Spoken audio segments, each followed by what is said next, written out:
నమస్తే, నేను మీ Ashok Kumar. Welcome to our channel. YS Vivekananda Reddy గారు మాజీ ఎమ్మెల్సీ, మాజీ ఎంపీ, మాజీ మంత్రి కూడా. ఆయన చచ్చిపోతే ఆయన చంపిన వాళ్ళు ఎవరు, ఆ హత్యకు కారకులు ఎవరు అని చెప్పి ఇప్పటికి కూడా ఏ కోర్టు కూడా సరైన ఒక క్లారిటీకి రాలా. ఆ దోషులకి శిక్ష పడే విధంగా ముందుకు తీసుకెళ్ళా ఈ కేసుని. ఏది ఏమైనా కూడా ఆయన చనిపోయినందువల్ల ఆయన ముఖ్య అనుచరులకు కూడా బాధ ఉంటుందో లేదో మనం చెప్పలేం, కానీ తన సొంత బిడ్డకైతే ఆ బాధ ఎప్పటికీ జీవితంలో పానుగాక పోదు. ఏది ఏమైనా కూడా వైఎస్ వివేకానంద రెడ్డి గారి కూతురైనటువంటి సునీత గారు ఇప్పటికీ కోర్టుల్లో అనేక సార్లు కోర్టు తలుపులు తట్టి ఆడ కేసులు వేసి ఆ యొక్క పిటిషన్ తీసుకొని, సార్ దీనిపైన మాకు ఒక న్యాయం చేయండి అని చెప్పి కోర్టు తలుపులు తడతానే ఉన్నారు. ఇప్పటికీ ఆవిడికి న్యాయం జరగలా. ఈ మధ్య సుప్రీంకోర్టు ఒక తీర్పునంటూ ఇచ్చింది. ఏమైందంటే, ఈ కేసులో ఇంకా పూర్వాపరాలు పరిశీలించాలంటే నువ్వు కింద స్థాయిలో ఉన్నటువంటి ట్రయల్ కోర్టును ఆశ్రయించు, తర్వాత మా దగ్గరికి రమ్మని చెప్పి ఈ మధ్య కూడా సుప్రీంకోర్టు ఒక తీర్పునిచ్చింది. తద్వారా ఇప్పుడు సునీత గారు ఏం చేశారంటే, ఆవిడ ఒక పెద్ద పిటిషన్ అంటూ రెడీ చేసి ఆవిడకు ఉన్నటువంటి అనుమానాలన్నీ జోడించి, ఇదిగిన విషయం, దీనిపైన దర్యాప్తు చేయండి, ఇంకా లోతైన దర్యాప్తు కావాల్సిందే, తప్పు ఎవరు చేసినా కూడా, తన సొంత తండ్రిని ఎవరు చంపినా కూడా శిక్ష పడే విధంగా ముందుకు తీసుకెళ్ళండి అని చెప్పి సిబిఐ కోర్టును మరోసారి ఆశ్రయించింది సునీత గారు. సరే, ఆ విషయానికి సంబంధించినటువంటి వార్త చూద్దాము. భారతికి ఫోన్ చేసింది ఎవరు, ఏం చెప్పారు అని మరోసారి తన వదిలినటువంటి భారతిరెడ్డి గారికి చురకలు అంటిస్తూ ఆవిడ పైన ఈమెకున్నటువంటి అనుమానాలు రేకెత్తించే విధంగా సిబిఐకి ఈవిడ రాసినటువంటి వాంగ్మూలంలో క్లియర్ కట్గా ఆవిడకున్నటువంటి అనుమానాలన్నీ జోడించి ఒక లేఖ అంటూ రాసింది. అందులో భాగంగా విషయానికి వెళ్తే, తదుపరి దర్యాప్తుకు ఆదేశించండి. వైఎస్ వివేక హత్య కేసులో సిబిఐ కోర్టులో సునీతారెడ్డి పిటిషను. మాజీ సీఎం జగన్ బాబాయి తన తండ్రి వైఎస్ వివేకానంద రెడ్డి హత్య కేసులో మరింత లోతైన దర్యాప్తు జరగాల్సిన అవసరం ఉందని, తదుపరి దర్యాప్తు చేపట్టే విధంగా సిబిఐకి ఆదేశాలు జారీ చేయాలంటూ నర్రెడ్డి సునీతారెడ్డి హైదరాబాదు నాంపల్లి సిబిఐ కోర్టులో పిటిషన్ అంటూ దాఖలు చేశారు. తదుపరి దర్యాప్తు కావాలనుకుంటే సంబంధిత ట్రయల్ కోర్టులోనే పిటిషన్ దాఖలు చేసుకోవాలని ఇటీవల సుప్రీంకోర్టు సునీతారెడ్డికి సూచించిన విషయం తెలిసిందే. ఈ నేపథ్యంలోనే ఆమె తాజాగా సిబిఐ కోర్టును ఆశ్రయించింది. తన తండ్రి హత్య కేసులో లోతైన దర్యాప్తు జరగకపోతే అసలు వ్యక్తులు తప్పించుకునే ప్రమాదం ఉందని, ఇప్పటికీ తండ్రిని కోల్పోయిన తనకు మరింత అన్యాయం జరుగుతుందని తన పిటిషన్లో ఆమె అభ్యర్థించారు. సప్లిమెంటరీ ఛార్జిషీట్ దాఖలు చేయాలని సిబిఐని ఆదేశించాలని కోరారు. ఈ కేసులో తదుపరి దర్యాప్తు జరిగితేనే ఇప్పటికీ వెలుగు చూడని అసలు వాస్తవాలు బయటకు వస్తాయని చెప్పి ఆవిడ పేర్కొన్నారు. ఏది ఏమైనా అక్కడ వివేకానంద రెడ్డి గారి హత్యకు సంబంధించినటువంటి కేసులో, ఆ కేసులో ఇన్వాల్వ్ అయినారు పలానోళ్ళు అని చెప్పి దాదాపు 13 మంది పైన పేర్లు రాస్తే 4 చచ్చిపోయినారు. ఆల్మోస్ట్ 4 చచ్చిపోయినారు. ఇప్పటికీ ఇంకా ఈ కేసు తేలే లోపు మిగిలిన వాళ్ళు ఎంతమంది చచ్చిపోతారో తెలియనటువంటి అంశం. కానీ పెద్ద తలలు అయితే బాగానే ఉంటారు, వాళ్ళు పదవులు వెలగబెడతారని చెప్పి ఈవిడ అనేక మార్లు మీడియా సమావేశాల్లో మాట్లాడడం జరిగింది. అసలు ఆ పెద్ద తలలు ఎవరు, దయచేసి అది బయటికి తీయండి, తన తండ్రిని ఎవరు చంపారో దానికి న్యాయం చేయండి, వాళ్ళకు శిక్ష పడే విధంగా కోర్టులు దయచేసి వాళ్ళ సమయం ఇచ్చి ఈ యొక్క విషయానికి పరిష్కారం కనుగొనాలని చెప్పి ఈవిడంటూ అభ్యర్థిస్తున్నారు అనేక మార్లు. పిటిషన్లో ఏమన్నారంటే, వివేక హత్య కేసులో 5వ నిందితుడైనటువంటి దేవిరెడ్డి శివశంకర్ రెడ్డి కుమారుడు డాక్టర్ చైతన్యారెడ్డి కడప జైల్లో 4వ నిందితుడు దస్తగిరిని ఆల్రెడీ దస్తగిరి అప్రూవర్గా ఉన్నాడు. ఆయన కలిసి ప్రభావితం చేయడానికి ప్రయత్నం చేశాడు. మెడికల్ క్యాంప్ పేరుతో జైల్లో ప్రవేశించి దస్తగిరిని ప్రలోభాలకు, బెదిరింపులకు గురి చేశారు. ఈ అంశంపై దర్యాప్తు జరిగితేనే కొత్త వాస్తవాలు తెలుస్తాయి అని సునీత గారు రాసినటువంటి ఈ యొక్క ఏదైతే అనుమానాలు ఉన్నాయో దాంట్లో తొలి అనుమానం అంటూ ఓపెన్గా చెప్పింది. అనుమానం ఏంటంటే, దస్తగిరి ఆల్రెడీ అప్రూవర్గా ఉన్నాడు. ఆయన ఆల్రెడీ జైల్లో ఉంటే ఈ చైతన్యారెడ్డి ఎవరైతే ఉన్నారో జగన్మోహన్ రెడ్డి గారికి అత్యంత సన్నిహితుడు, బంధువు అయినటువంటి చైతన్యారెడ్డి, ఆయన స్వతహాగా డాక్టరు. జైల్లో ఉన్నటువంటి ఖైదీలకి మేము వైద్యం అందిస్తాము, ఆ చెకప్లు చేయాలని చెప్పి ఆ పేరుతో, అంటే రాష్ట్రంలో ఇంకా డాక్టర్లు ఎవరు లేరు, ఈ చైతన్యారెడ్డి ఒక్కడే ఉన్నాడు కాబట్టి ఆయన పంపించి ఆయన స్టైల్లో 5 నుంచి కొంతమంది 5 కోట్లు అన్నారు, 20 కోట్లు అన్నారు కొంతమంది. వాస్తవాలు బయటకు తెలియాల్సినటువంటి అవసరం అంటూ ఉంది. సో ఎన్ని కోట్లు ఆఫర్ చేశారు, దానికి ఆయన ఒప్పుకోకపోవడంతో నిన్ను చంపేస్తాము, నువ్వు గన జైలు నుంచి ఎలాగో బయటికి రావు, ఈలోపు నీ కుటుంబ సభ్యులను చంపేస్తామని చెప్పి ఆయన బెదిరించినటువంటి అంశం అనేది తెరపైకి వచ్చిండది. దీనిపైన దర్యాప్తు చేయాలని చెప్పి ఈవిడ సిబిఐ కోర్టులో వాంగ్మూలం అంటూ ఇచ్చిండది.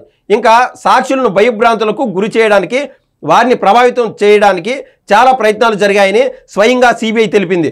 అదే విషయము ఏపీ పోలీసులు సుప్రీంకోర్టు ఎదుట వివరంగా పేర్కొన్నారు. వివేక హత్యపై మొదటి ఫిర్యాదు చేసిన సిఏ ఎంవి కృష్ణారెడ్డి పైన, నా భర్త నర్రెడ్డి రాజశేఖర రెడ్డి, అప్పటి సిబిఐ దర్యాప్తు అధికారి అయినటువంటి రామ్ సింగ్ పైన కేసు పెట్టారు.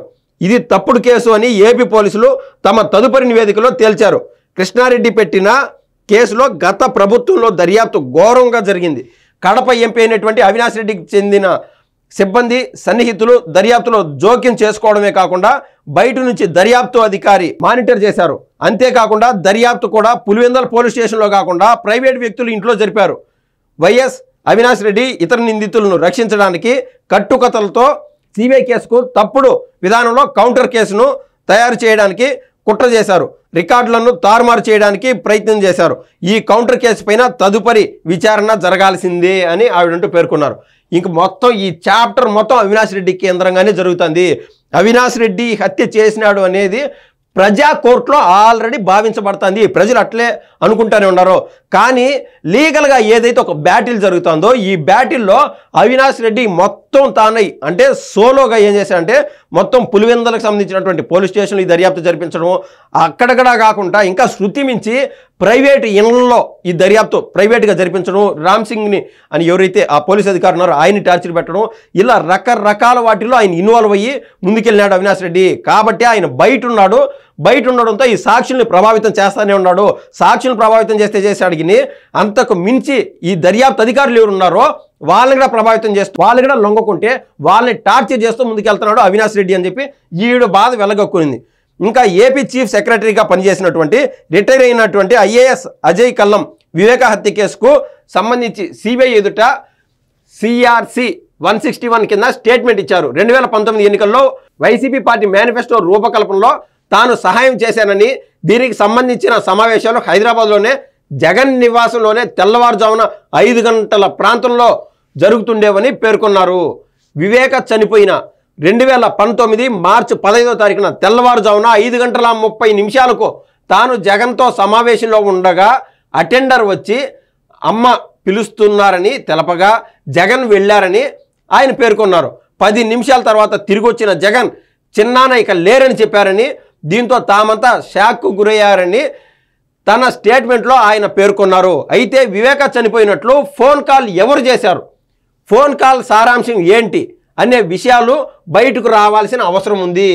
ఏది ఏమైనా కూడా 5 గంటల 30 నిమిషాలప్పుడు అంటే తెల్లవారుజామున భారతిరెడ్డి గారికి మొట్టమొదటి ఫోన్ కాల్ వచ్చింది. భారతిరెడ్డి గారికి మొట్టమొదటి ఫోన్ కాల్ వచ్చింది.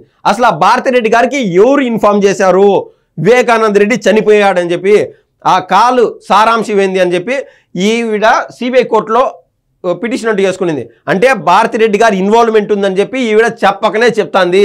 అంటే ఆల్రెడీ ప్రీ ప్లాన్డ్గా తెలిసి మర్డర్ చేశారని చెప్పి భారతిరెడ్డి గారిని కార్నర్ చేస్తూ క్లారిటీగా ఈవిడ బాధ వెలగక్కుతూ ఉన్నది. ఇంకా వివేక చనిపోయిన రోజు ఉదయం 6 గంటల 15 నిమిషాలకు ప్రజలకు కుటుంబ సభ్యులకు ఆ విషయం ఆయన పిఏ ఎంవి కృష్ణారెడ్డి చెప్పడానికి ముందే కొంతమంది వ్యక్తులకు మరణ వార్త తెలుసు. A6 గజ్జల ఉదయ్ కుమార్ రెడ్డితో పాటు మరికొంతమందికి ఈ విషయం తెలుసునని సిబిఐ తన ఛార్జ్ షీట్లో పేర్కొంది. ఉదయ్ కుమార్ రెడ్డి కాకుండా ఇంకా ఎవరెవరికి తెలుసు అనే విషయాలపై తదుపరి దర్యాప్తు జరగాల్సిన అవసరం ఉంది అని చెప్పి ఈవిడ చెప్తాంది. A6గా ఉన్నటువంటి ఉదయ్ కుమార్ రెడ్డితో పాటు ఇంకొంతమందికి ముందే తెలుసు అంట ఆ విషయం.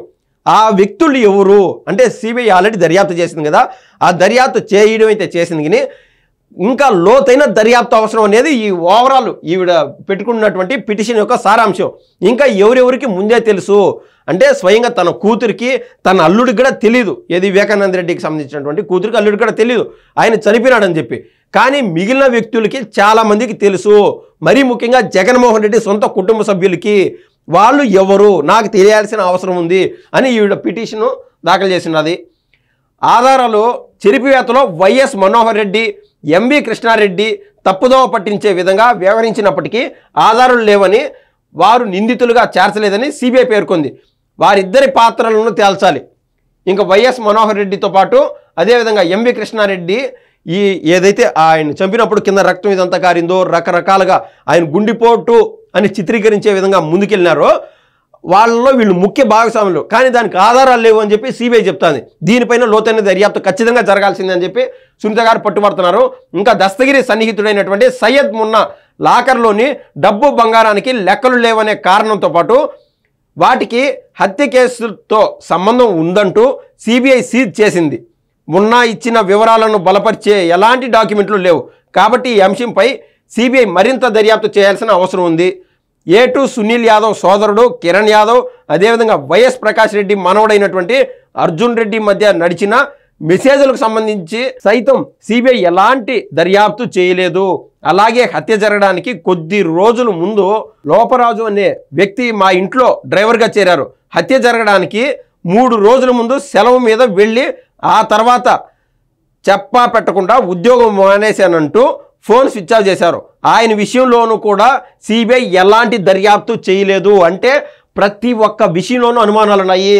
ఈ దస్తగిరి స్నేహితుడికి సంబంధించినటువంటి ఈ బ్యాంక్ లాకర్లోని డబ్బు విషయం కావచ్చు, అదేవిధంగా మనోహర్ రెడ్డి కృష్ణారెడ్డి ఏదైతే ఆధారాలు చెరిపేశారో ఆ వ్యవహారం కావచ్చు, ఇంకా వివేకానంద రెడ్డికి సంబంధించి ఆయన చనిపోయినాడని చెప్పి తెల్లవారుజామున ఫోన్లు ఎవరైతే చేశారో వాళ్ళ వ్యవహారం కావచ్చు, ఇటువంటి అన్ని ఈవిడంటూ డౌట్లు చెప్తా ఉన్నారు. ఇంకా A7 A8గా ఉన్నటువంటి వైఎస్ భాస్కర్ రెడ్డి, వైఎస్ అవినాష్ రెడ్డిలను రక్షించేందుకు శివశంకర్ రెడ్డి, గంగాధర్ రెడ్డి అనే వ్యక్తిని కలిశారు. హత్య తానే చేశారని ఒప్పుకుంటే 10 కోట్ల రూపాయలు ఇస్తామని చెప్పి ఆయన శివశంకర్ రెడ్డికి ఆఫర్ ఇచ్చారు.